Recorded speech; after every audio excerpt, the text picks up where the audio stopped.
warahmatullahi wabarakatuh. Waalaikumsalam warahmatullahi wabarakatuh.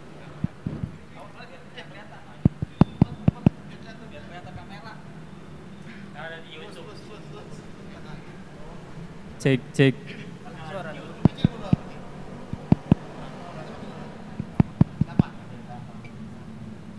Cek Cek cek.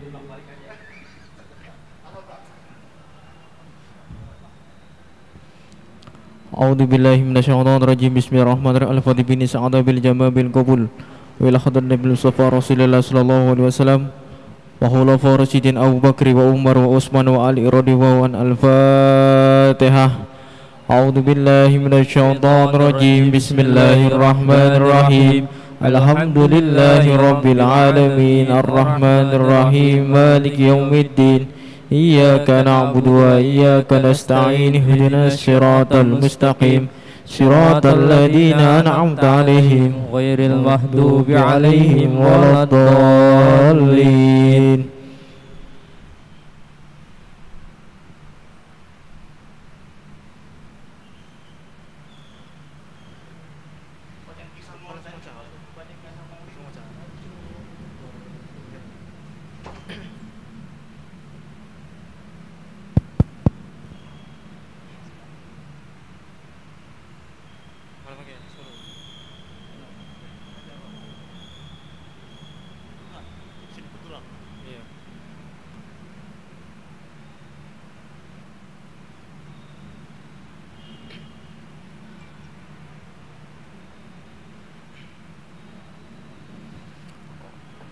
Allahumma salli wa sallim ala sayyidina Muhammadin wa ala ali sayyidina Muhammad. Sallu alaihi.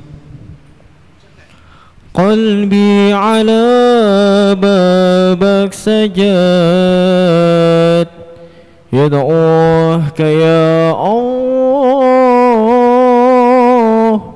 mali ana khaira ahad ad'uka wa rajja.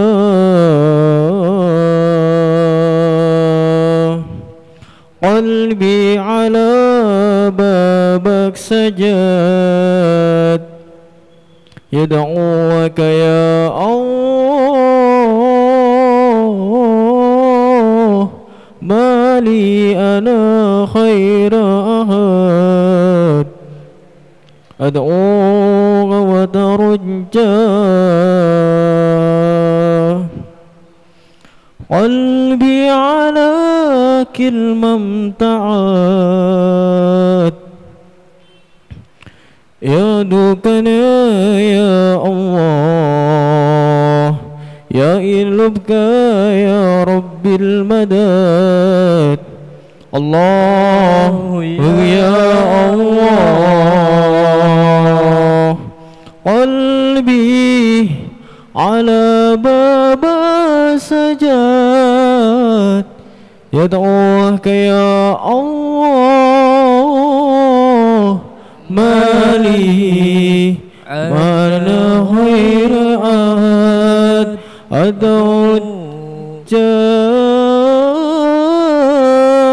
Qalbi ala baba sajad yad'uka ya Allah,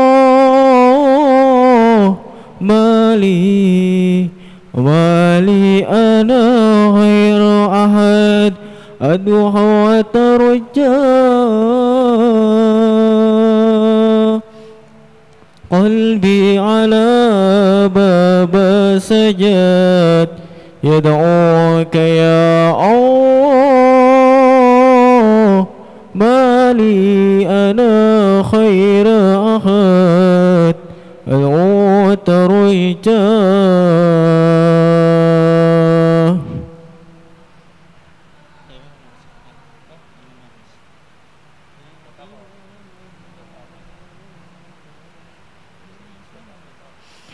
Ya Imam ar-Rusli ya sanadi أنت باب الله معتمدي يا إمام الرسل يا سندي أنت باب الله معتمدي فبدنياي وآخرتي يا رسول الله بخذ بيدي فبدنياي وآخرتي يا رسول الله خذ بيدي يا رسول الله يا حبيب الله يا رسول الله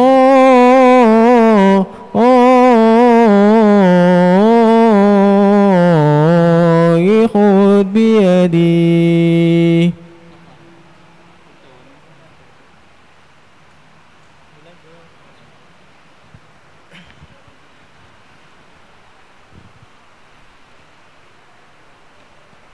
اللهم صل وسلم وبارك عليه وعلى آله فيا أيها الراجون منه شفاعة صلوا عليه وسلموا تسليما اللهم صل وسلم وبارك عليه وعلى آله يا ربي صل على محمد يا ربي صل عليه وسلم يا ربي صل على محمد يا ربي صل عليه وسلم يا ربي صل على محمد أسرى في بدر في الكون أسرى يا ربي صل على محمد ربي صل عليه وسلم يا ربي صل على محمد أكرم داعي يدعو إلى الحق يا ربي صل على محمد يا ربي صل عليه وسلم يا ربي صل على محمد المصطفى صديق المصدق يا ربي صل على محمد يا ربي صل عليه وسلم يا ربي صل على محمد الورى ماتقا وأسدى يا ربي صل على محمد يا ربي صل عليه وسلم يا ربي صل على محمد أفضل من بالتقى تحقى يا ربي صل على محمد يا ربي صل عليه وسلم يا ربي صل على محمد من بالسخاء والوفاء تخلق يا ربي صل على محمد يا ربي صل عليه وسلم يا ربي صل على محمد واجمع من السمل ما تفرق يا ربي صل على محمد يا ربي صل عليه وسلم يا ربي صل على محمد واصل وسغل ما قد تعوج يا ربي صل على محمد يا ربي صل عليه وسلم يا ربي صل على محمد وافتح من الخير كل مهلك يا ربي صل على محمد يا ربي صل عليه وسلم يا ربي صل على محمد وآله ومن بالنبي تعلق يا ربي صل على محمد يا ربي صل عليه وسلم يا ربي صل على محمد وآله وما للحبيب يعشى يا ربي صل على محمد يا ربي صل عليه وسلم يا ربي صل على محمد يا ربي صل عليه وسلم يا ربي صل على محمد يا ربي صل عليه وسلم يا ربي على محمد ومن بهبل النبي توسى يا ربي صل على محمد يا ربي صل عليه وسلم يا ربي صل على محمد ومن بهبل النبي توسى يا ربي صل على محمد يا ربي صل عليه وسلم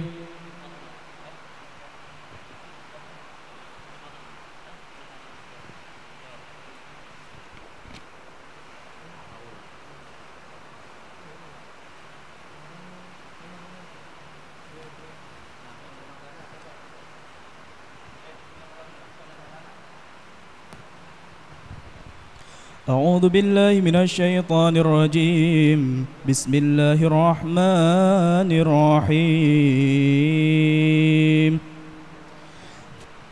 إنا فتحنا لك فتحا مبينا ليغفر لك الله ما تقدم من ذنبك وما تأخر ويتم نعمته عليك ويهديك صراطا مستقيما صلى الله عليه وينصرك الله نصرا عزيزا لقد جاءكم رسول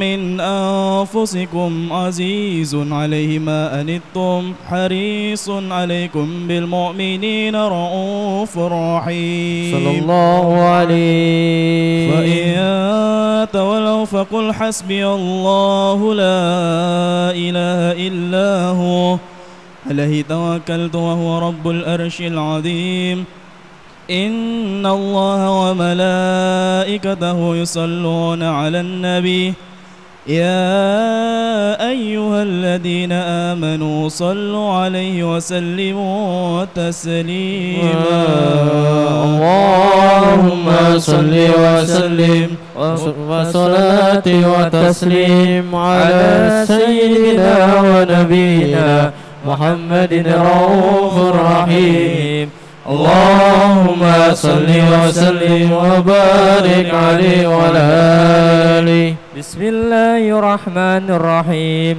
الحمد لله القوي السلطان الوادي برهان المبسوط في الوحود كرم وإحسان صلى الله عليه تعالى مجده وعد موسى خلق الخلق للحكمة وطوى عليه علمه وبسط له من فعيد المنة ما جرت به في أقداره الكسمة صلى الله عليه فأرسل إليهم أشرف خلقه وعجل عبده رحمة تعلقت إرادته الأزلية بخلق هذا العبد المحبوب فانتشرت أشر شرفي في أوله شهادة والويوب صلى الله عليه فما عجل هذا المن الذي تكرم به المنان وما عظم هذا الفضل الذي برز من حضرة الإحسان صورة كاملة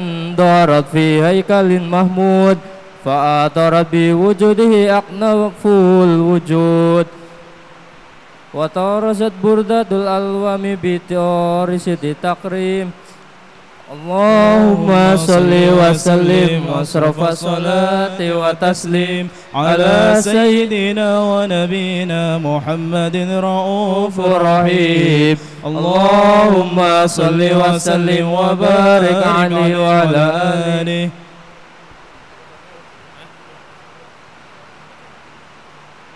اللهم صل وسلم وبارك عليه وعلى آله تجلى الحق في عالم القدس الواسع تجلي قدم انتصار الكبر بوساسع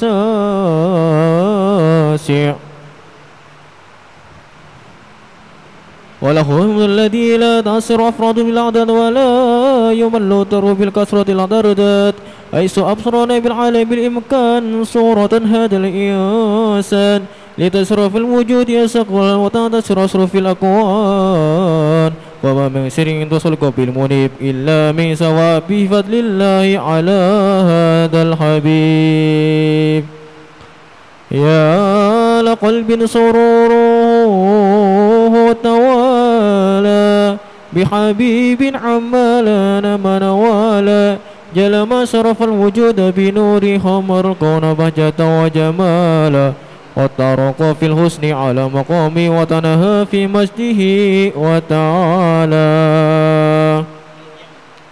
لا تطلعن في مسألة بشرا كاميا يسيخ ضلالا وهو في العلم ما قد رأت رفعت في سؤونه وكمالا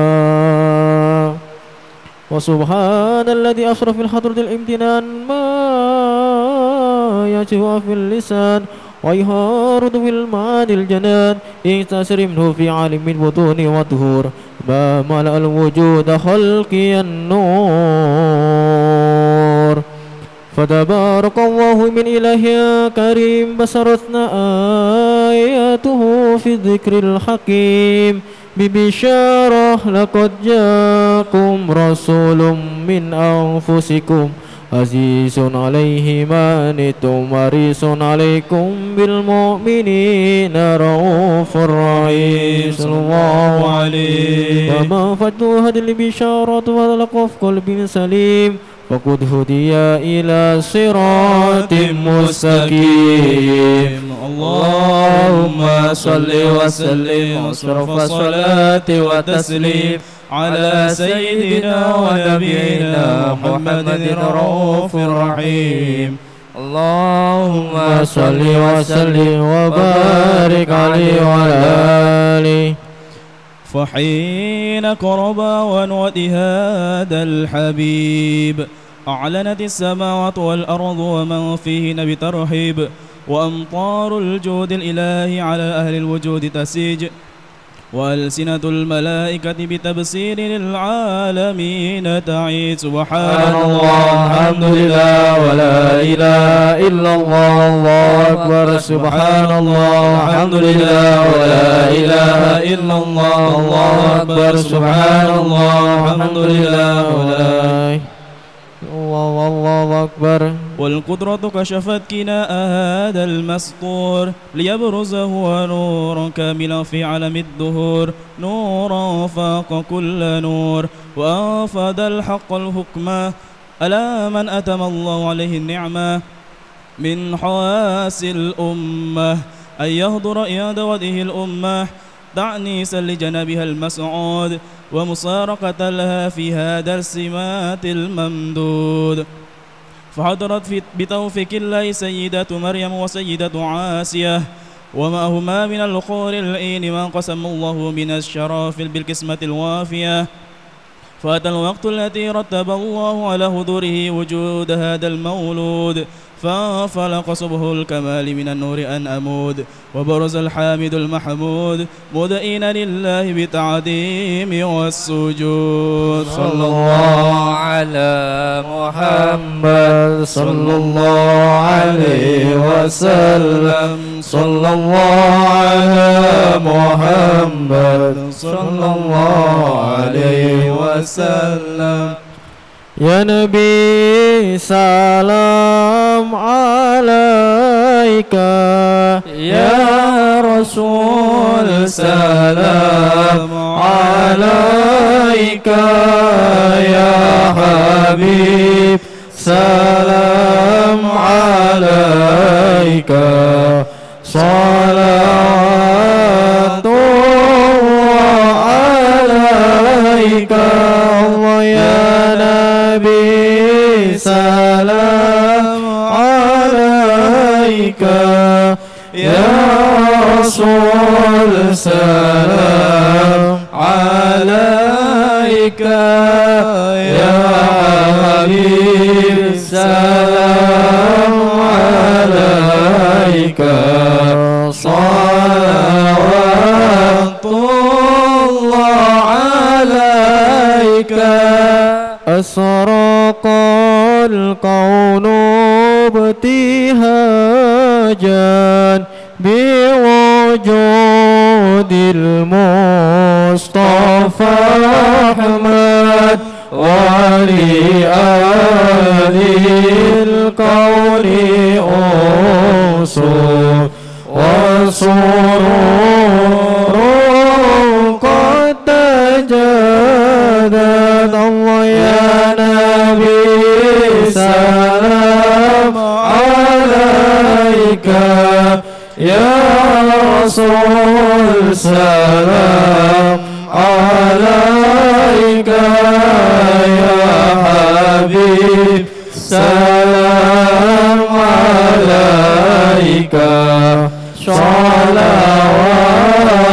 salawatullah alaika fatarabu ya halal masani fazarul yumni hurat wastadi'u bijamali faqafil husri tafarra ya Nabi salam alaika ya Rasul salam alaika ya Habib salam alaika salawatullah alaika walana al-bushra bisadin mustamirin laysa yanfat aisudina ata'an jama'al farul mu'aba ya Nabi salam alaika ya Rasul salam alaika ya Habib salam alaika salawatullah alaika fali rabbi kullu hamdi jalla ya sura'ul ad idabana biwujudi al-Mustafa Hadi Muhammad Allah ya Nabi salam alaika ya Rasul salam alaika ya Habib salam alaika salawatullah alaika marhaban ya Rasulullah alan marhaban bika inna bika nus'ad marhaban marhaban ya nur aini marhaban marhaban جد الحسين مرحبا وبجاهه يا إلهي مرحبا جود وبلغ كل مقصد مرحبا مرحبا يا نور العين مرحبا مرحبا جد الحسين واهدنا نجا سبيلي مرحبا مرحبا كي نسعد ونور رشاد ومرحبا مرحبا مرحبا يا نور العين مرحبا مرحبا مرحبا جاد الحسين مرحبا مرحبا وصلاة الله تشاء أشرف الرسل محمد وسلام مستمر كل حين يتجدد صلى الله على محمد مرحبا صلى الله عليه وسلم مرحبا صلى الله على محمد مرحبا صلى الله عليه وسلم مرحبا واغفر لي ذنوبي يا الله ببركة الهادي محمد يا الله ربي فاغفر لي ذنوبي يا الله ببركة الهادي محمد يا الله ربي فاجعل مجتمعنا يا الله غاية حسن الختام يا الله ربي فاغفر لي ذنوبي يا الله ببركة الهادي محمد يا الله صلى النبي محمد اللهم صل عليه.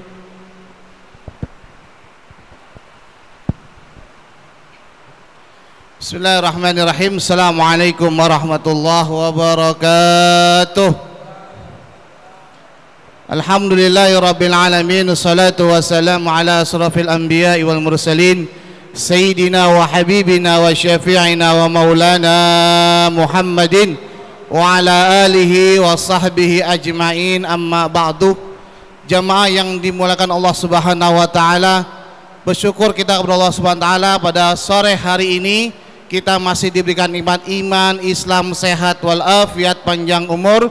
Dengan nikmat-nikmat tersebut kita dapat berkumpul, bermuajahah, bersilaturahim di tempat yang mulia ini dalam rangka menuntut ilmu kitab Bidayatul Hidayah yang insya Allah sebentar lagi akan kita dengarkan bersama, yang insya Allah akan dipimpin oleh guru kita Al-Habib Ahmad bin Anis Basura. Mudah-mudahan dengan kumpulnya kita di majlis ilmu ini menjadi satu wasilah untuk kita semua. Semoga Allah kabulkan segala hajat kita, Allah angkat segala penyakit kita, Allah lunaskan segala hutang-hutang kita, amin ya rabbal alamin. Salawat beriring salam semoga selalu dan tetap tercurahkan kepada junjungan kita paduka yang mulia baginda Nabi besar Muhammad sallallahu alaihi wasallam. Dan mudah-mudahan salawat dan salam juga tercurahkan untuk keluarga beliau, sahabat-sahabat beliau, tabi'in, tabi'ut tabi'in, dan kita umatnya berharap dan berdoa semoga kelak kita mendapat syafaat dari baginda Nabi besar Muhammad sallallahu alaihi wasallam, amin ya rabbal alamin. Para jamaah sekalian, sebelum kami lanjutkan acaranya, taklimnya, kami mohon nih yang depan diisi dulu. Silakan Pak, Mas, ayo monggo. Silakan. Lebih rapat lagi. Ayo, nggak apa-apa. Ayo, Mas, Pak. Silakan. Baik, marilah sama-sama kita awali ta'lim kita pada sore hari ini dengan bacaan suratul Fatihah. Yang pertama kita hadiahkan, kita kirimkan pahala Fatihah ini buat orang tua kita, guru-guru kita, sanak famili kita, teman-teman kita yang telah berpulang ke rahmatullah. Semoga Allah ampuni segala dosa mereka, Allah maafkan segala kesalahan mereka, dan kelak Allah masukkan surganya Allah subhanahu wa ta'ala. Amin ya rabbal alamin. Tak lupa kita mohon kepada Allah dengan mukjizat daripada suratul Fatihah. Kita mohon kita yang selalu hadir dalam majlis-majlis ilmu, mudah-mudahan Allah berikan kita panjang umur, rezeki yang halal, badan yang sehat, yang semuanya untuk beribadah kepada Allah subhanahu wa ta'ala. Amin ya rabbal alamin. Ala hadihi niyya wa ala kulli niyatin salihah wa ila hadratin nabiyil mustafa rasulillah sallallahu alaihi wasallam. Al-Fatihah. A'udzu billahi minasyaitonir rajim. Bismillahirrahmanir rahim. Alhamdulillahi rabbil alamin arrahmanir rahim maliki yaumiddin. Iyyaka na'budu wa iyyaka nasta'in. Ihdinas siratal mustaqim. Siratal ladzina an'amta 'alaihim ghairil maghdubi 'alaihim waladdallin. Amin. Terima kasih. Untuk selanjutnya, marilah langsung saja kita dengarkan penjelasan daripada kitab Bidayatul Hidayah. Yang megang kitab silakan buka di halaman 44, bab baru Adabus Shalah. Silakan dibuka halaman 44. Udah ketemu? Udah ya. Langsung saja marilah sama-sama kita dengarkan penjelasan daripada Adabus Shalah dari kitab Bidayatul Hidayah. Insyaallah akan disampaikan oleh guru kita Al-Mukarram Al-Ustadz Al-Habib Ahmad bin Anis Basurah. Kepadanya kami persilakan. Sallu ala Muhammad. Allahumma salli wa sallam barik alaihi. Bismillahirrahmanirrahim. Qala al-muallifu rahimahullahu ta'ala wa adama an-naf'a bi'ulumihi wa 'ulumikum fid darain ila an qala radhiyallahu anna wa ankum. Adabus shalah.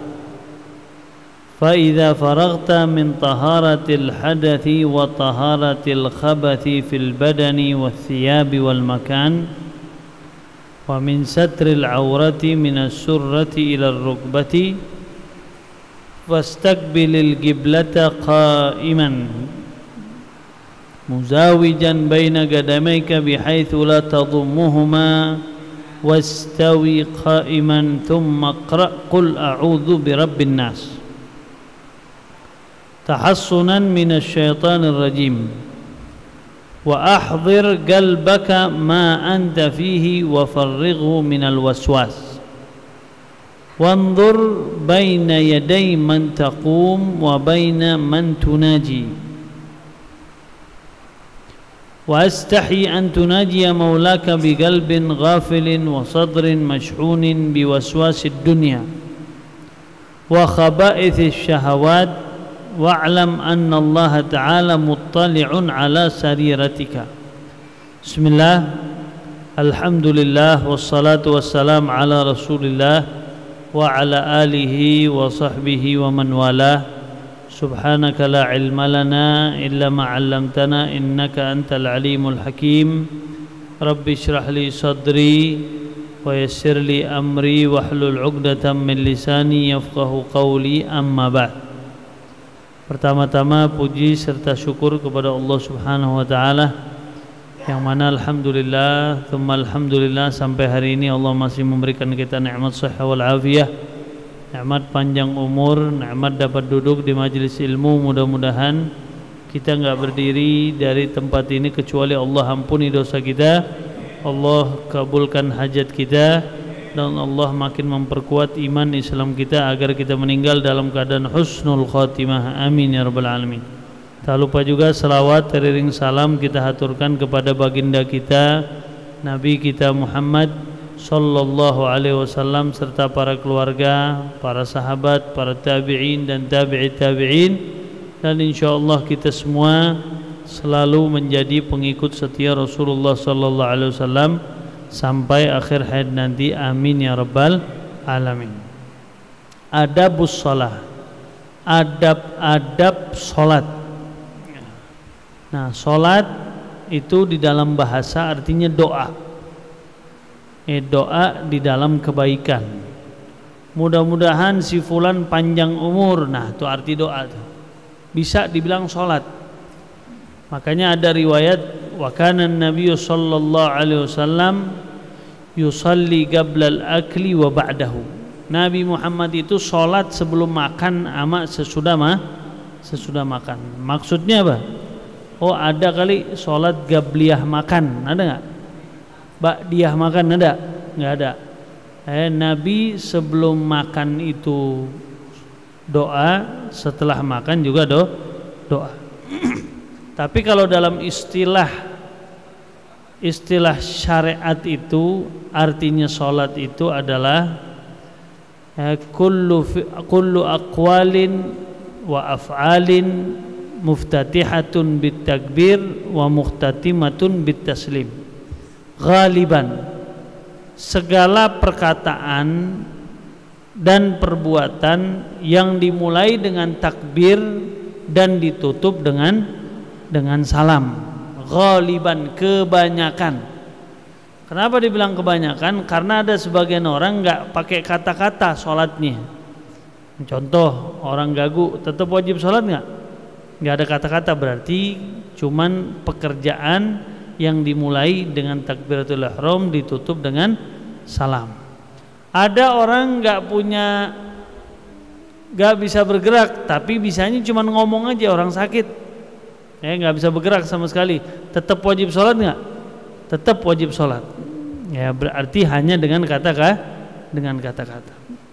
Nah, sebelum kita masuk ke bab, kita perlu tahu bahwa as-salatu imaduddin. Salat itu adalah tiang agama. Faman aqamaha faqad agamaddin. Siapa orang yang mendirikan salat, dia membangun agama. Siapa orang yang meninggalkan salat, berarti dia menghancurkan agama. Di dalam hadis lain Nabi Muhammad sallallahu alaihi wasallam pernah mengatakan, al farqu bainana wa bainal musyrikin tarkus shalah. Perbedaan kami muslimin dengan orang-orang bukan muslim atau kufar itu kalau kita ada sholatnya, mereka nggak ada sholat. Ya, dan itu perbedaannya. Di dalam hadis lain bahkan Nabi Muhammad mengatakan ancaman, man taraka salata muta'ammidan faqad kafara ijharan. Siapa orang yang meninggalkan sholat sengaja, males, ya, sholat maksudnya sholat itu yang 5 waktu, maka orang tersebut sudah keluar dari Islam, waliyadzubillah. Makanya di mazhab Imam Ahmad bin Hanbal, kalau ada orang yang ninggalin sholatnya males, ditunggu di waktu jamak. Kalau dia meninggalkannya zuhur, ditungguin tobat. Kalau nggak mau tobat, tungguin asar. Sampai terbenam matahari dia belum tobat, maka dipenggal palanya. Dan dihukumi orang tersebut adalah orang yang mati dalam keadaan kafir, waliyadzubillah. Berarti gak usah dimandiin, gak usah dikafanin, gak usah disolatin, bahkan tidak usah dikubur di tempat kaum muslimin. Nah, kenapa? Karena hadis tadi itu. Tapi kalau di mazhab Imam Syafi'i dibagi 2, ada orang yang meninggalkan sholat karena juhdan, ada yang meninggalkan sholatnya karena kasalan. Kalau yang meninggalkan sholatnya karena juhdan tuh bilang begini, subuh nggak wajib, atau zuhur tuh sebenarnya nggak wajib, asar nggak wajib, tuh baru kufur. Tapi kalau ninggal ini malas, tetap ditungguin. Zuhur nggak sholat suruh tobat, nggak mau, nunggu asar. Terbenam matahari dia belum tobat, tetap dipenggal palanya. Tapi tetap dimandiin, tetap dikafanin, tetap disolatin, tetap dikubur di tempat muslimin. Nah, tapi bedanya apa? Dia tetap muslim dan mati dalam keadaan muslim dan dianggap muslim asi, muslim yang bermaksiat. Nah, dan sholat ini memang betul-betul penting. As-salatu as-silah. Sholat itu penyambung atau connect antara hamba dengan Tuhannya, yaitu Allah Subhanahu wa ta'ala. Bahkan yang pertama ditanya, amal-amalan kita yang begitu banyak, yang amal pertama yang ditanya pada saat kita meninggal dunia nanti apa? Sholat. Kalau sholat kita baik, maka semua amal bakal diterima sama Allah Subhanahu wa ta'ala. Makanya sholat itu pintu atau kunci keberkahan. Sholat itu kunci rezeki. Sholat itu kunci meninggal husnul khotimah. Sholat itu nanti di yaumul qiyamah dia bakal bisa mandang wajah Nabi Muhammad SAW. Sholat itu kunci bisa kita masuk surga. Makanya sholat selagi akal masih ada tidak boleh ditinggal. Gak bisa berdiri, sholatnya ngapain? Duduk. Gak bisa duduk, ngapain? Baringan. Gak bisa baringan, isyarat. Gak bisa isyarat, pakai mulut. Gak bisa juga pakai apa aja deh pokoknya. Pakai pikiran aja. Gak bisa juga pakai pikiran, pakai hati. Berarti lo udah mati. Berarti sholat tidak boleh ditinggal. Apapun keadaannya. Oh, saya lagi musafir, lagi di pesawat. Bahkan banyak orang sekarang pergi haji. Ya, waktu sholatnya di pesawat. Masuk waktu duhur, kan diumumin biasa di situ. Masuk waktu asar, sholat nggak dia? Banyak yang nggak sholat. Ulama bilang apa? Orang yang dia pergi haji, terus di pesawat dia tinggalkan sholat dalam keadaan sengaja, maka dosanya tadi tidak bisa diampunin hanya cuman gara-gara dia pergi haji. Ya, hati-hati. Berarti kalau udah mau pergi haji, mudah-mudahan semuanya pergi haji, amin. Ya, sholat jangan ditinggalin. Oh, berarti kalau udah masuk sholat, gak mungkin saya berdiri sholat misalnya. Ya udah, sholat di tempat kita, namanya sholat hurmatul waqt atau sholat menghormati waktu. Orang lagi naik kereta, boleh nggak ninggalin sholat? Nggak boleh. Oh, nggak mungkin, saya wudhu takut jatuh. Saya sholat normal misalnya berdiri takut jatuh. Ya udah, silahkan sholat ngadep mana aja, duduk. Tapi nanti kalau udah sampai silahkan digodok sholatnya digodok. Ya, sholatnya wajib digodok. Kenapa? Karena dia tidak sempurna mengerjakan sholat.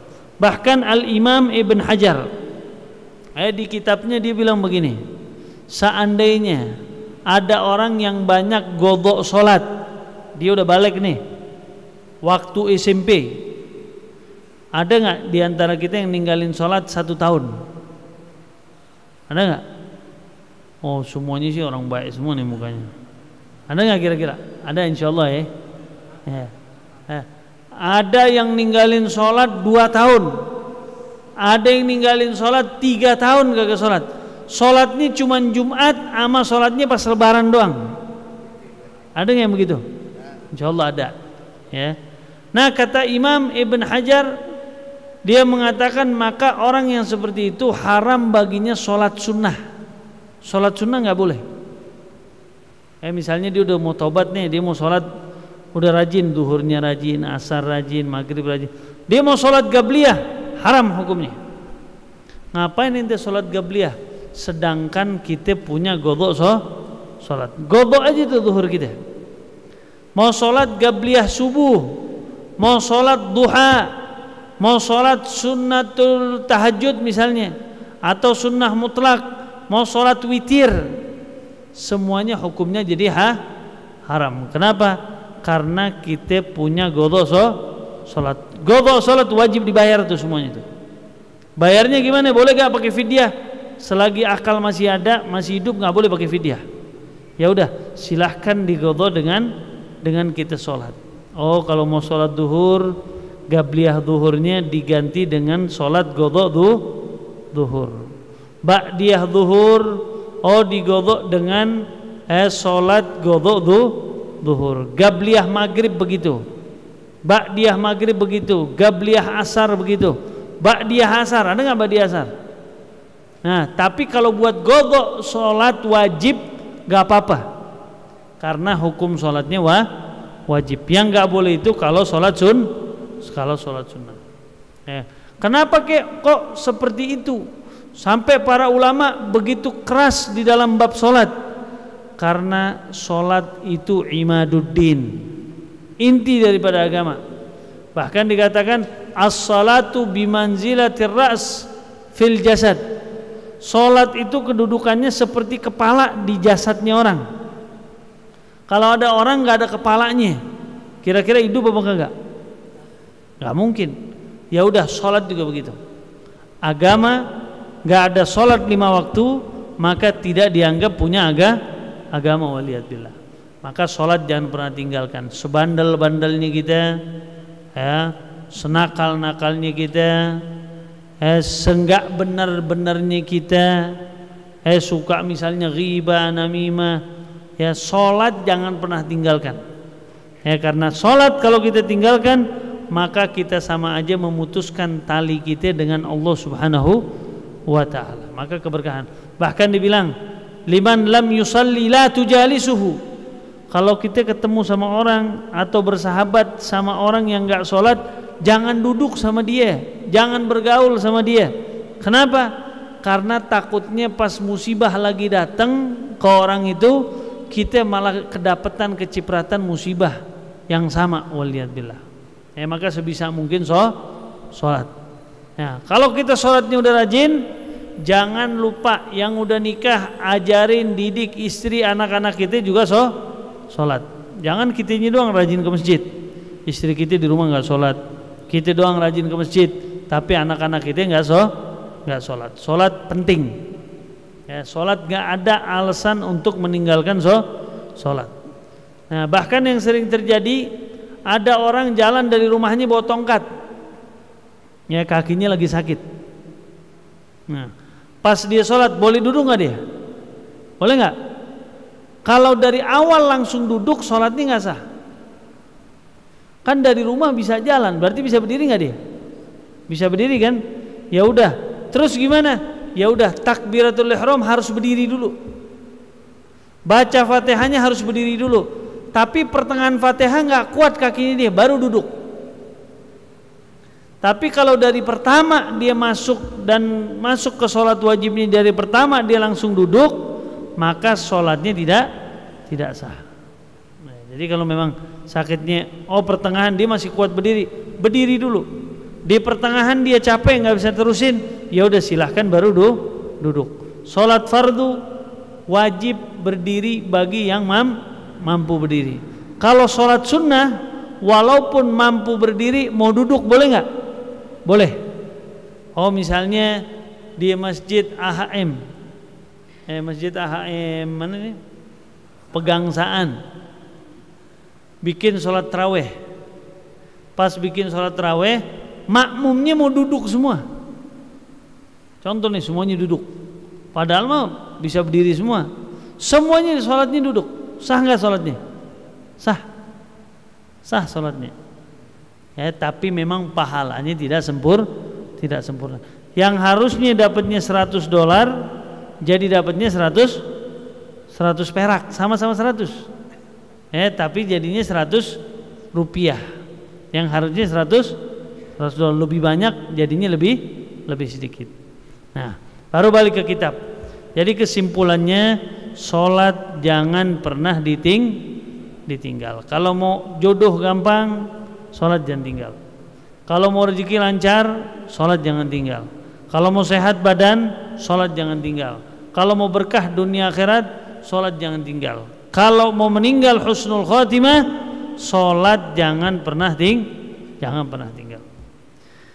Faida faraghta min taharatil hadathi wa taharatil khabathi, maka apabila engkau sudah meninggalkan dan selesai daripada bersuci daripada hadas, mau hadas kecil ataupun hadas besar, kita udah wudu. Wa taharatil khabathi, dan kita sudah bersih-bersih dari kotoran, Misalnya di badan kita ada najis, kita bersihin. Fil badan, di badan kita. Wathiyab, dan di pakaian kita misalnya ada najis, kita bersihin. Wal makan, dan tempat sujud. Wa min satril aurati minas surrah war rukbah, dan kita udah tutup aurat kita dari surrah sampai ke rukbah. Surrah itu apa? Kalau surrah itu pusar, rukbah itu lutut. Kalau memang kita udah tutup, kita punya aurat, kita dalam keadaan suci, sudah ambil air wudu, dan pakaian kita juga suci, badan kita bersih, dan tempat kita sujud itu juga bersih. Fastaqbilil qiblata qaiman, maka sholat itu menghadap ke kiblat dalam keadaan berdiri. Kalau nggak ada uzur sama sekali, misalnya kita di masjid, kita tahu arah kiblat situ, ya udah ngadep sana semuanya. Tapi kalau kita lagi naik kereta kayak tadi contohnya, atau kita lagi naik pesawat, nggak mungkin kita ngadep ke kiblat. Kita nggak tahu kiblat di situ. Gimana? Ngadep tempat duduk kita arah pesawat atau arah kereta. Arah pesawat ke sana, ya udah ngadepnya ke sana. Kalau tidak mungkin kita berdiri. Kalau tidak memungkinkan kita berdiri. Kemudian muzawijan baina gadamaik bihaitsu la tadhummuhuma. Muzawijan baina gadamaik, kita berdirinya itu kaki kanan dan kaki kiri jangan ditempel, makruh. Ada orang sholat pas lagi berdiri kakinya ditempel gini, makruh. Dan terlalu lebar juga makruh. Ada orang sholatnya begini, ada orang sholatnya begini, dua-duanya makruh. Yang benar gimana? Yang benar telapak kaki kanan, telapak kaki kiri itu sejajar dengan bahu kita. Jangan terlalu lebar dan jangan juga terlalu ditempel. Nah, di dalam fikih Syafi'i ada namanya faragh, ada namanya sa'ah. Kita kalau sholat kan sebelahan tuh. Orang kan kenapa sih kadang ada orang sholatnya dia terlalu lebar? Karena menurut dia, anak kalau terlalu agak ini, kadang saf suka ada apa? Suka ada celah tuh. Orang kadang kalau ngelihat celah itu kan ada hadisnya, Bib. Nabi bilang kalau ada celah itu berarti yang ada di celah nanti siapa? Setan, makanya harus nempel. Akhirnya dia memaksakan diri, akhirnya sampai terlalu begini nih. Takutnya lo sampai begini nih. Tuh, apa namanya orang-orang dulu tuh kalau main karate? Apa namanya begini tuh? Split. Akhirnya lo split lama-lama. Enggak, maksudnya gimana sih? Makanya ulama fikih itu menjelasin. Yang dimaksud sama Nabi Muhammad SAW diterangkan sama ulama fikih itu ada dua. Berarti ada sa'ah, ada namanya faragh. Sa'ah itu apa? Sa'ah itu memungkinkan orang masuk di situ. Kalau sampai itu ada memungkinkan orang masuk, ini yang makruh hukumnya. Kalau ente biarin, berarti di tengah-tengah situ bakal ada siapa? Ada setan. Tapi kalau memang tidak memungkinkan orang masuk, adanya cuma sedikit doang. Kalau kita mau begini, akhirnya dapat makruh, terlalu lebar, maka itu tidak dapat makruh. Makanya sunnahnya tuh yang kanan tuh terus nempel, biarin yang ujung itu yang kosong. Sunnah makanya kalau kita jadi makmum atau pertama yang imam, lihat ke belakang dulu. Staus sufuf fa inna taswiyatas sufuf min tamamis shalah. Rapatkan, luruskan saf. Dilihat dulu. Itu yang belakang maju. Nah, makmum disunnahkan begitu juga. Lihat kanannya, panggil dia, ajak ke kanannya dikit. Sampai betul-betul safnya penuh, yang belakang suruh maju di ujung sana. Nah, kita kan yang jadi masalahnya kita apa? Kita nggak perhatiin itu. Pokoknya ngelihat kosong langsung gitu. Nah, di madzhab Syafi'i terlalu lebar makruh, ditempel juga makruh. Kemudian bihaitsu la tadhummuhuma, yang mana jangan sampai ente tempel tuh keduanya. Wastawi qa'iman, dan usahakan betul-betul lurus safnya. Yang lurus jari depan apa tumit? Tumit belakang lurus. Karena kalau jari depan yang dilurusin, kaki beda-beda. Kalau yang agak pendek, akhirnya belakangnya dilihatnya jelek tuh. Ada maju, ada mundur, maju, mundur. Tapi yang dilurusin mana? Berarti garis ini, maaf nih. Ini kan garis saf nih. Nah, tumit belakang kita sesuai garis saf. Jadi semuanya rata tuh. Saf pertama, saf kedua, saf ketiga, saf keempat, penuhin.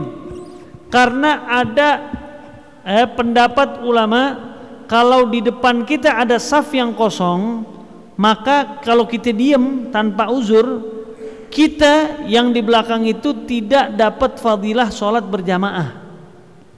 Seakan-akan kita sholat sendiri.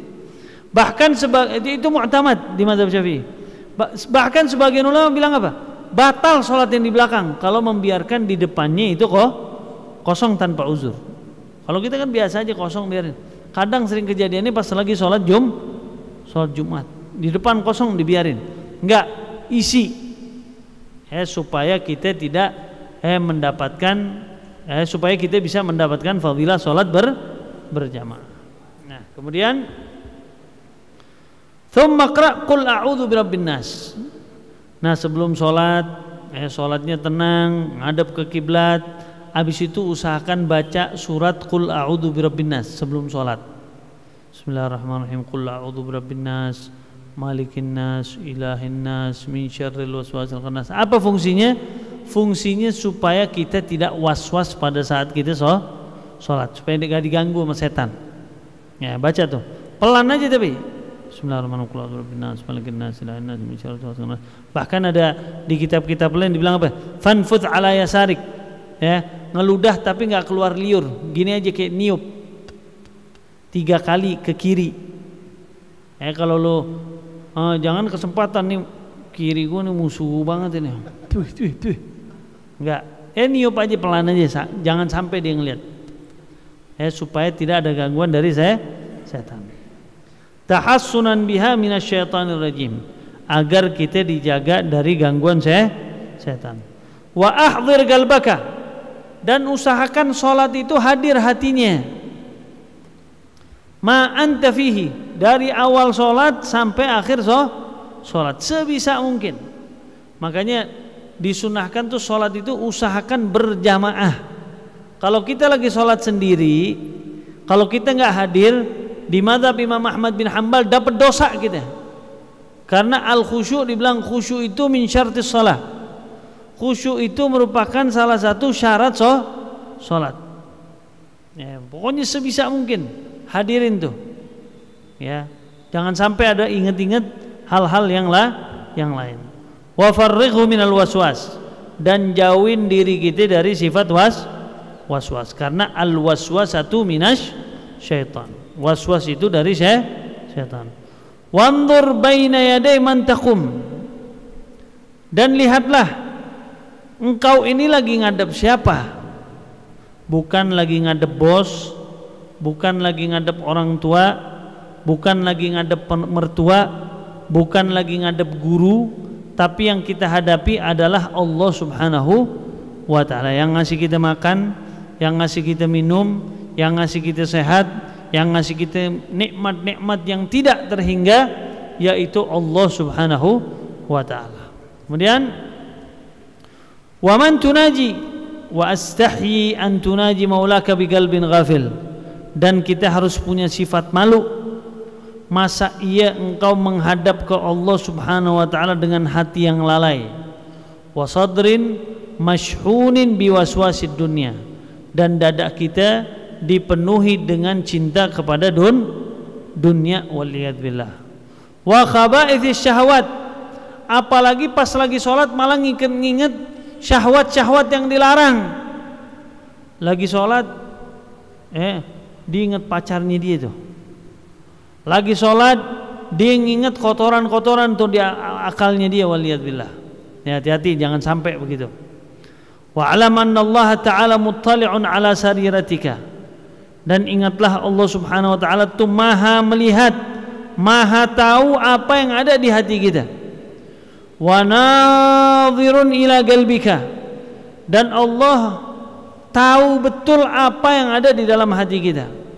Fa innama yataqabbalullahu min salatika biqadri khusyu'ik, karena ketahuilah Allah Subhanahu wa taala itu menerima salat kita tergantung khusyuknya kita kepada Allah Subhanahu wa taala.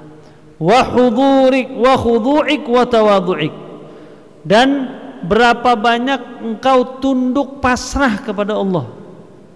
Karena namanya sholat, mau yang jabatannya tertinggi di kantor kita, mau yang di bawahnya, mau yang OB, pada saat lagi sholat semuanya sujud, sama gak? Sama. Kalau ada orang coba-coba sujudnya begini aja, ditutup nih, jidatnya ditutup aja pakai kopiah, sah gak sujudnya? Gak sah. Jadi betul-betul semuanya disuruh tunduk patuh kepada Allah Subhanahu wa ta'ala. Siapa aja, mau pejabatnya, mau orang kayanya, mau orang miskinnya, mau ustadznya, mau habib, mau siapa aja, kalau udah masuk ke masjid semuanya buka sepatu, semuanya buka sendal, semuanya tinggalin tuh urusan-urusan dunia, yang dihadapin hanya Allah Subhanahu wa ta'ala. Wa'budhu fi salatika ka'annaka tarahu fa in lam takun tarahu fa innahu yarak, dan sembahlah dia, Allah Subhanahu wa ta'ala, seakan-akan kau bisa melihat Allah.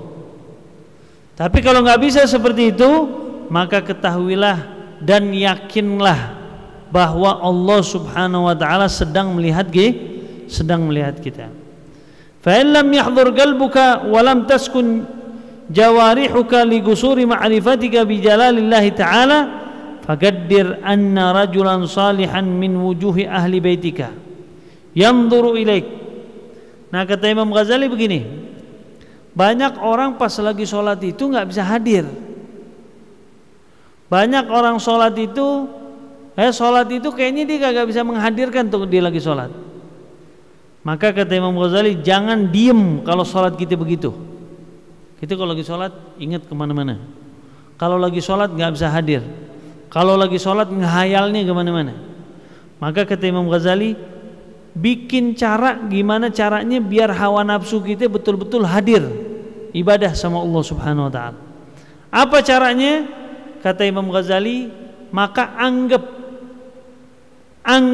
dekat kita itu ada guru kita, atau dekat kita pas lagi sholat ada abah kita, atau ada bos kita lagi nyuruh kita sholat, atau orang yang kita segenin, mertua nyuruh kita sholat. Kira-kira pas kita sholat banyak gerak gak? Pasti gak akan khusyuk. Pas kita lagi sholat, kira-kira kita ada main-main gak tuh? Ada orang jenggotnya cuma 2 jadi pelintir lagi sholat, pelintir. Di luar sholat gak berani pelintir tuh jenggot. Lihat tuh, matanya dimain-mainin lagi sholat. Yang pakai kacamata, bersihin kacamatanya misalnya. Nah, maka usahakan semaksimal mungkin cari jalan gimana caranya biar kita betul-betul hadir di dalam sholat. Nah, ada satu ulama, ini kan sebenarnya kan ilmu ini sebenarnya kita udah tahu, tapi dapat taufik buat ngamalin itu kayaknya sulit banget. Ada namanya Al-Imam Syaqiq bin Ibrahim. Dia bilang begini, ughliga babut taufiq an sittati ashkhas. Pintu taufik hidayah itu kadang Allah tutup dengan beberapa orang. Gara-gara dia ngamalin sesuatu, akhirnya Allah nggak bisa bikin dia khusyuk pas lagi sholat. Diajak sholat duha dia nggak mau, diajak ngaji nggak pernah mau. Pokoknya pintu taufik Allah tutup buat dia. Yang pertama, istighaluhum bin ni'am an syukriha. Banyak orang yang sibuk dengan nikmat yang diberi untuk dia. Dia sibuk tuh dengan nikmat-nikmat. Dikasih mobil, sibuk sama mobilnya. Dikasih rumah, sibuk sama rumahnya. Dikasih istri, sibuk sama istrinya. Dikasih anak, sibuk sama anaknya. Dikasih harta, sibuk sama hartanya. tapi dia melupakan syukur kepada Allah Subhanahu wa ta'ala. Nah, orang kalau udah lupa syukur dengan nikmat-nikmat yang Allah beri, orang yang begini jauh daripada taufik. Diajak haji, duit banyak, gak pernah mau pergi haji. Diajak umroh, gak pernah mau. Disuruh sholat khusyuk, gak pernah mau. Diajak ngaji, gak pernah mau. Kenapa? Karena dia sibuk dengan nikmat tanpa dia bersyukur kepada Allah Subhanahu wa ta'ala. Itu yang pertama. Yang kedua, raghbatuhum fil ilmi wa tarkul amal. Banyak orang yang semangat nuntut ilmu. Wah, anak pengen belajar ke sini. Hari Senin belajarnya di ustadz ini, hari Selasa di ustadz ini, hari Rebo di ustadz ini, Kamis di ustadz ini, Jumat di ustadz ini, Sabtu di ustadz ini, paginya di sini, sorenya di sini. Pokoknya sibuk belajar. Wa tarkul amal. Tapi kalau suruh ngamalin nggak pernah mau. Pokoknya belajar. Nanti anak AHI masya Allah belajar di mana-mana beb. Anak mana majlis taklim, anak pampirin aja udah. Tapi pernah amal nggak? Nggak pernah. Nah, ini sebab akhirnya orang tersebut tidak diberikan taufik dan hidayah oleh Allah Subhanahu wa ta'ala. Dan yang ketiga, wa suhbatus salihin wa tarkul iktida'u bi fi'alihim. Banyak orang dekat sama orang soleh. Di kampungnya kadang ada kiai kan, dekat sama kiainya. Pokoknya kiainya kemana aja diikut, ustadznya kemana aja diikut. Pokoknya ana mah pembantu, ana punya guru ustadz, kemana aja.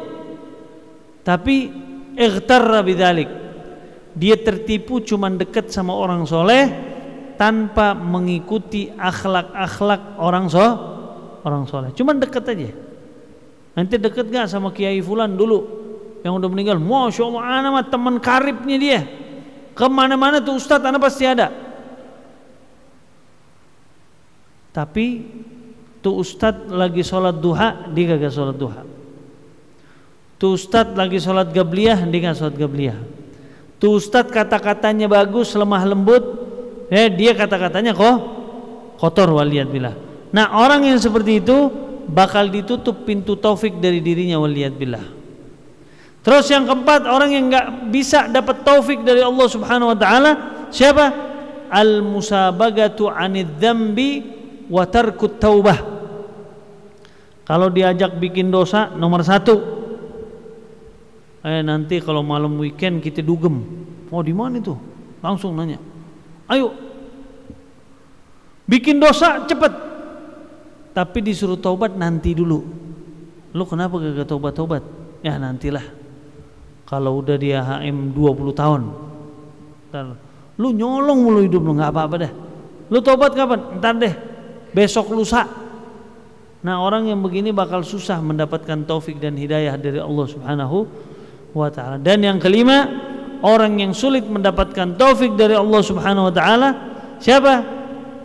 Orang yang dipanggil sama akhirat, iqbalul akhirah wa ya'taridu anhum. Dia dipanggil sama akhirat, ayo amal buat akhirat, sholat, zikir, puasa, tapi dia nggak pernah mau ngamalin itu. Enggak deh, anak sholat kagak, zikir kagak, anak yang penting muslim. Nah, orang yang begini nggak bakal dapat taufik dan hidayah dari Allah Subhanahu wa ta'ala. Umur ente udah 60 tahun, walaupun sudah 60 tahun sulit mendapatkan taufik. Dan yang terakhir, dunia itu benar-benar yadbir, idbarud dunia, yang harusnya kita jauh daripada urusan dunia, ini malah kita ngejar-ngejar dunia, waliyadbillah.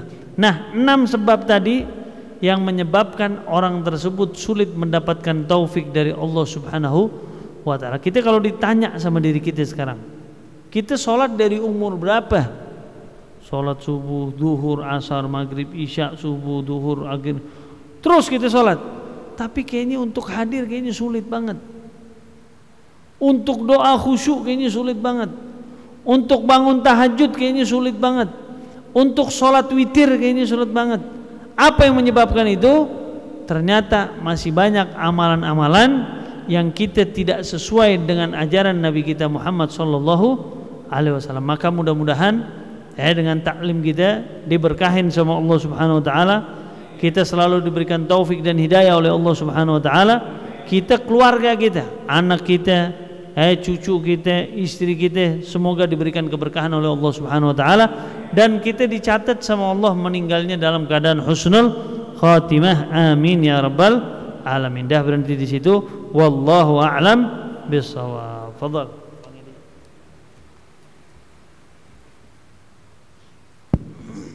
Alhamdulillah, terima kasih Habib atas penjelasannya. Sudah banyak ya yang tadi kita dengarkan dari penjelasan dari Habib masalah sholat.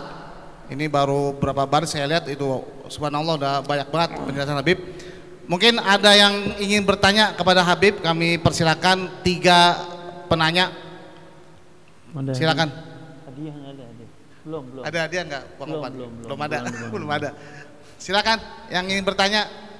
Bang Opat, harusnya. Ada nggak? Itu. Ya. Tuh. Nih. Kiri. Bang Amat. Hadiahnya helm, ada helm.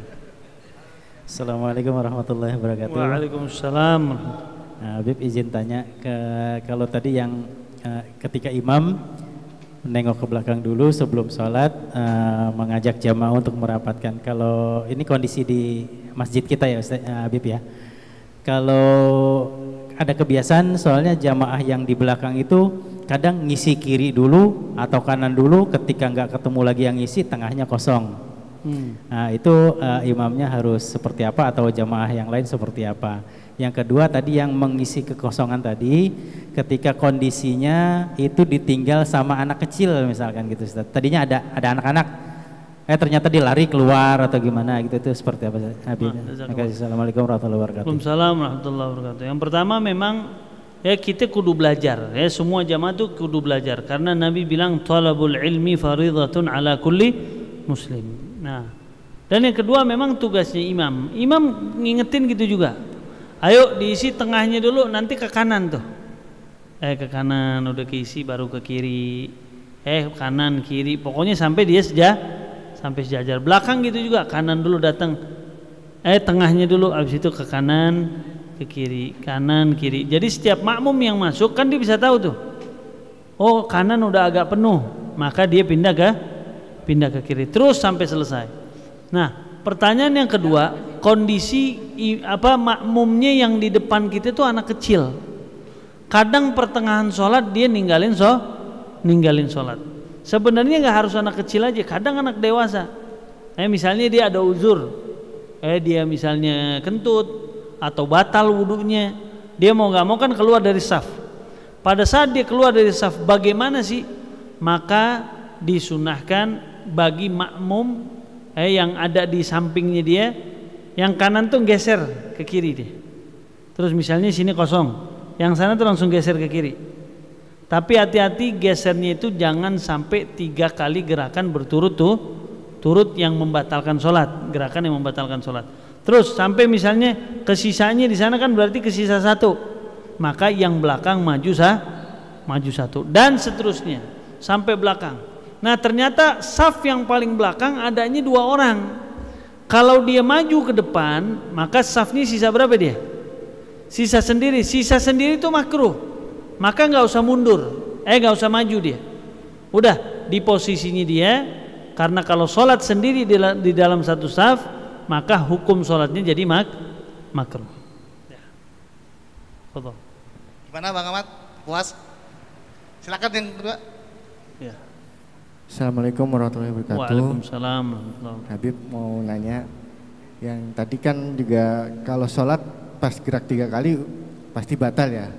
Nah, di mana kondisinya kalau orang itu sedang ngantuk-ngantuk beratnya. Contohnya ya lagi terkena musibah banjir, dia sampai 2 hari 3 hari belum tidur, pas saat sholat nguap terus. Kan kalau nguap terus harus ditutup ya, biar setan nggak masuk gitu ya.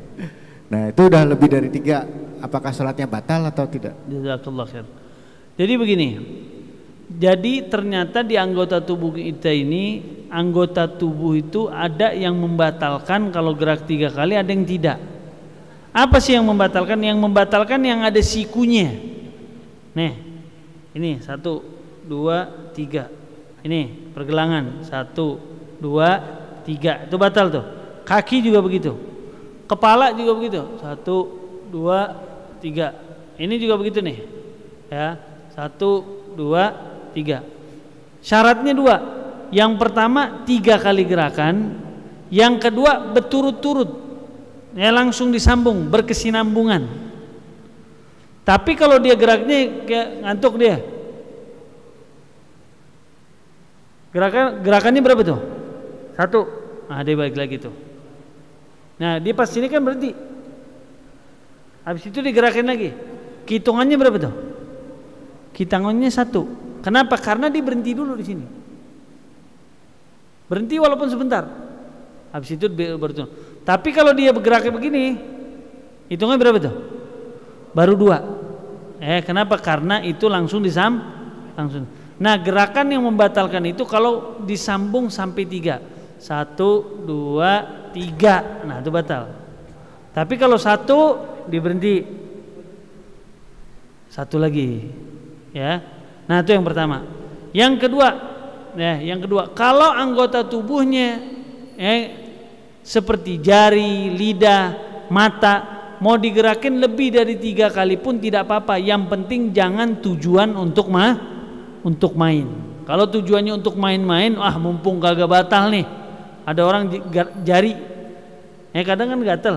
Ya udah, misalnya gatelnya di sini, supaya nggak batal gimana sih? Kalau garuknya begini batal nggak? Nah, batal tuh 3 kali. Tapi kalau garuk gini, jarinya gitu, batal nggak? Jari mau 10 kali gak apa-apa. Lidah juga begitu. Misalnya nih, yang penting lu jangan hayal kemana-mana itu. Lidahnya dimainin. Atau misalnya main hidung, nggak batal. Mata juga begitu. Jadi yang membatalkan gerakan itu, yang pertama berkesinambungan, selalu disambung.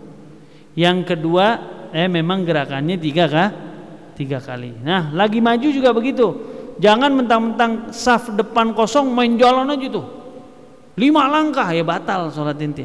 2 langkah dulu berhenti, 2 langkah lagi baru masuk ke saf. Nah, itu yang nggak batal. Tapi kalau 3 langkah langsung maka batal sholat. Silakan yang terakhir. Ya. Assalamualaikum warahmatullahi wabarakatuh. Waalaikumsalam warahmatullahi wabarakatuh. Maaf Beb, saya mau nanya, bagaimana caranya biar anak muda zaman sekarang itu supaya rajin sholat Beb? Dan kalau misalnya lagi sholat itu lupa ini rakaat keberapa, itu hukumnya apa Beb dan harus bagaimana? Waalaikumsalam warahmatullahi wabarakatuh. Waalaikumsalam warahmatullahi wabarakatuh. Yang pertama gimana sih Beb supaya orang tuh anak-anak muda sekarang nih biar rajin sama sholatnya, ya, bikin dia punya kesadaran diri. Ya, contoh kesadaran diri apa sih? Kesadaran diri dalam lingkungan aja. Kalau kita bisa ngedidik anak kita buang sampah di tempatnya. Tiap hari tuh ente didik anak kita, ente begitu. Buang sampah di tempatnya, buang sampah di tempatnya, buang sampah di tempatnya. Nah, pada saat dia udah dapat tuh, udah masuk ke kesadaran dia bahwa sampah itu nggak boleh sembarangan. Walaupun bukan sampah dia lagi jalan, dia bakal nemuin sampah. Kira-kira pasti dibuang nggak? Paling tidak hatinya dia tuh nggak terima. Ya Allah, kok ada sampah di jalan nih? Ya, kita bisa tes tuh kalau anak-anak kita itu masih kecil. Ente selalu bilang kalau dia mau buang sampah sembarangan, ente marahin dia. Jangan nak, buang sampah tuh di tempatnya. Besok ente begitu lagi. Coba ente buang sampah di depan dia sembarangan. Kira-kira ditegur nggak sama tuh anak? Pasti ditegur. Pak, jangan buang sampah sembarangan.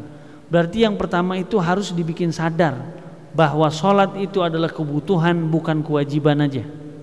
Sholat itu kebutuhan.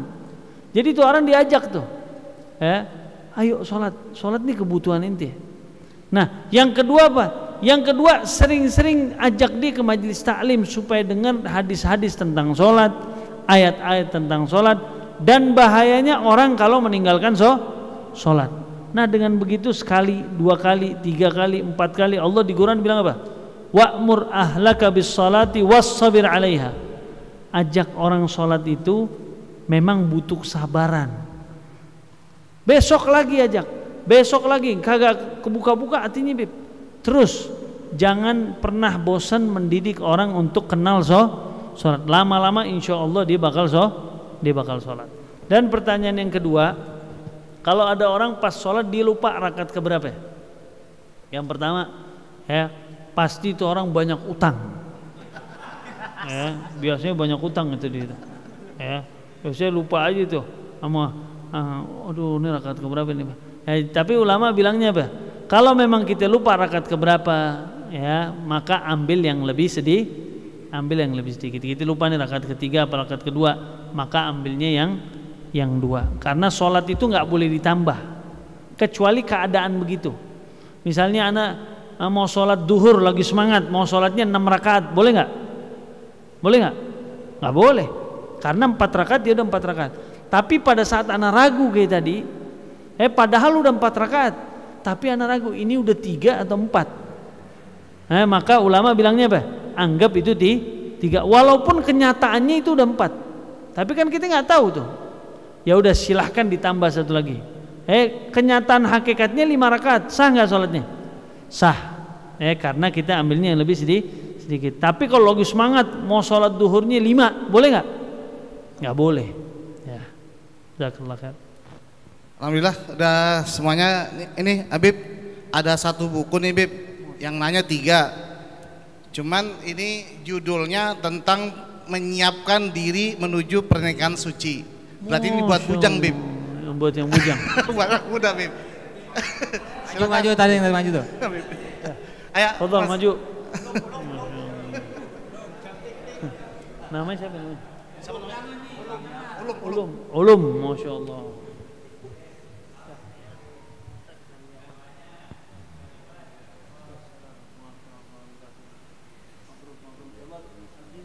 Amin. Allah amin.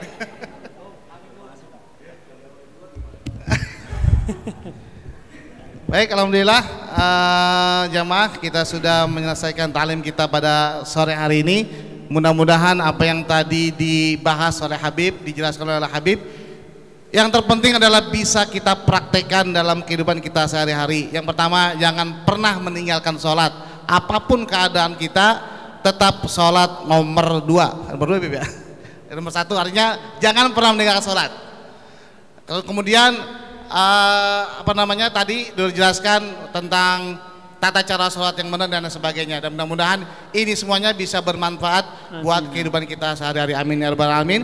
Dan saya akhiri, insya Allah kita bisa berjumpa lagi di bulan depan dalam acara dan gelombang yang sama, kajian kitab Bidayah dan Hidayah. Terima kasih atas kehadirannya, mohon maaf atas segala kekurangannya. Billahi taufiq wal hidayah.